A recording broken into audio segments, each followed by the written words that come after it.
Assalamualaikum warahmatullahi wabarakatuh.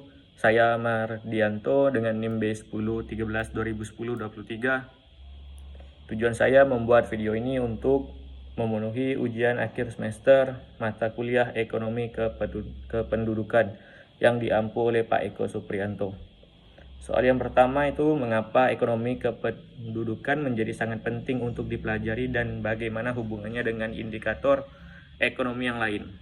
Oke, jawaban saya itu studi tentang ekonomi kependudukan menjadi esensial karena dinamika populasi memiliki dampak yang merata pada berbagai aspek ekonomi. Pertumbuhan atau penurunan jumlah penduduk dapat menciptakan perubahan signifikan dalam tenaga kerja, permintaan pasar, dan distribusi pendapatan. Pemahaman yang mendalam tentang struktur demografis dapat membantu perumusan kebijakan ekonomi yang lebih responsif, mengakomodasi kebutuhan tenaga kerja, memperhitungkan tren konsumsi, dan mendukung kesejahteraan sosial.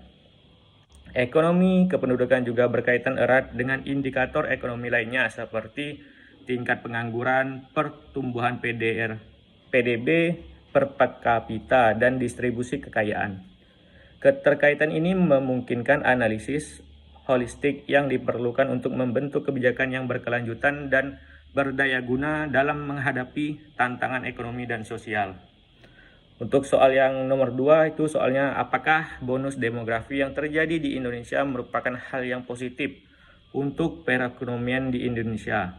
Jika iya, mengapa, dan jika tidak, mengapa? Oke, jawaban saya bonus demografi di Indonesia memiliki potensi positif untuk perekonomian.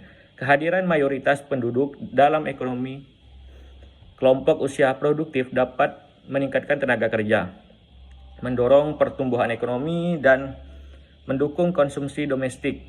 Namun, kesuksesan potensi positif ini bergantung pada kebijakan pemerintah, investasi dalam pengembangan sumber daya manusia, dan penciptaan lapangan kerja yang cukup.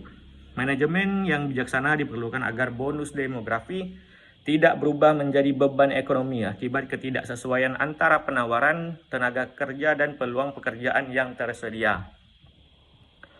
Oke, untuk yang nomor 3 itu mengenai artikel. Artikel tersebut tuh menggambarkan permasalahan kompleks kependudukan di Indonesia, terutama terkait timpangnya penyebaran penduduk, pertumbuhan jumlah penduduk, dan struktur umur yang dominan berusia muda.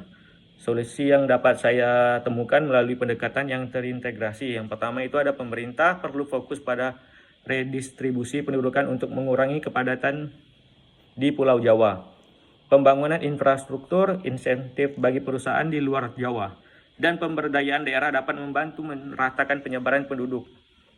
Yang kedua itu pengelolaan pertumbuhan penduduk perlu ditingkatkan melalui edukasi kesehatan reproduksi dan promosi perencanaan keluarga. Investasi dalam pendidikan kesehatan masyarakat dapat membantu mengubah pola pikir terkait pertumbuhan penduduk. Yang ketiga itu ada pemerintah harus fokus pada pengembangan kualitas sumber daya manusia dengan memprioritaskan pendidikan dan pelatihan keterampilan. Hal ini dapat membantu menciptakan angkatan kerja yang lebih berkualitas dan siap bersaing di pasar global. Untuk yang terakhir itu upaya serius dalam menciptakan lapangan kerja dan memperbaiki fasilitas umum diperlukan. Inisiatif ini akan mengurangi dampak negatif dari ledakan penduduk seperti konflik dan pengangguran. Pendekatan holistik yang melibatkan sektor pemerintah, swasta, dan masyarakat perlu diimplementasikan untuk mengatasi tantangan kependudukan dan mencapai pembangunan berkelanjutan di Indonesia. Oke, sekian dari saya dan itulah jawabannya, Pak. Terima kasih.